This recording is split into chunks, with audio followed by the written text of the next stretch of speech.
Lorsque tu as donc connecté ton mano à ta bouteille, qu'est-ce que tu vas faire? C'est quand tu vas le solder, qu'est-ce que tu vas faire? La première des choses, c'est quoi? Rassure-toi, avant d'ouvrir ici, à ce niveau, avant d'ouvrir la bonbonne, rassure-toi que ton mano est complètement fermé. Et il y a une particularité avec le mano, c'est quoi? Lorsque le mano est fermé, sa vanne est plutôt vers le bas, donc est dévissée vers le bas.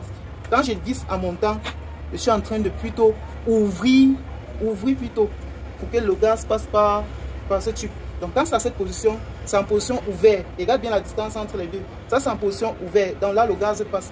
Mais là quand je descends comme ça, je vais descendre là. C'est en position fermée. Ça c'est en position fermée. Regarde la distance.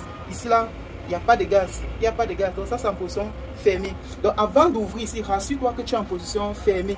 Qu'est-ce qu'il fait? J'ouvre, j'ai ouvert. Et là, l'aiguille me présente la pression de gaz qui est dans la bouteille. L'aiguille me présente la pression de gaz qui est dans la bouteille. Qu'est-ce que je fais? Lorsque je vais utiliser, je mets donc maintenant ce bout-ci-là dans le nylon où je vais faire passer l'oxygène. Et qu'est-ce que je fais? J'ouvre progressivement. Je t'ai bien dit, pour ouvrir, ça va dans le sens comme si tu fermais. Comme si tu fermais. Voilà. Le gaz est en train de sortir. Le gaz sort. Là maintenant, je peux réduire la pression, augmenter, réduire, augmenter, réduire. Et évite de canaliser ça vers tes yeux. Sinon, tu vas avoir un problème qui n'est pas d'aussitôt de guéri. Donc, il ne faut pas pointer ça à ton œil, il ne faut pas pointer ça sur quelqu'un. Là, et tu fermes. Quand tu as fermé comme ceci, qu'est-ce que tu fais? Tu viens ici, tu fermes. Quand tu as fini d'utiliser, tu fermes ici. Maintenant, quand tu fermes, il y a quelque chose qui va se passer. Il y a l'aiguille qui reste toujours là en haut. Et ce n'est pas bon. Ça suppose qu'il y a encore le gaz dans le circuit. Il faut donc évacuer ces gaz avant de garder, avant de complètement garder tout son système. Qu'est-ce que tu fais? Tu vas donc ouvrir avec ton mano et tu as ouvert, c'est fait, c'est bon.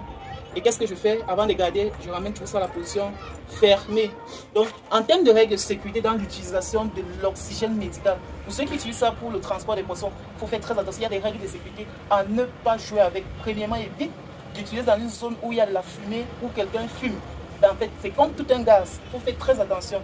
Et également, tu dois éviter de laisser les crasses d'huile tout autour là. Les crasses d'huile peuvent créer des étincelles lorsque tu es dans les manœuvres. Donc ça, c'est quelques 2-3 règles de sécurité que tu dois utiliser, que tu dois appliquer lorsque tu es en train d'utiliser cette bouteille d'oxygène pour la première fois. Et également, je vais te dire quoi, si tu ne maîtrises pas, si tu as tellement peur de le faire tout seul, je te demande de rencontrer quelqu'un dans ton endroit qui sait bien le faire. Il y a des soudeurs qui font de la tôlerie, qui savent bien l'utiliser.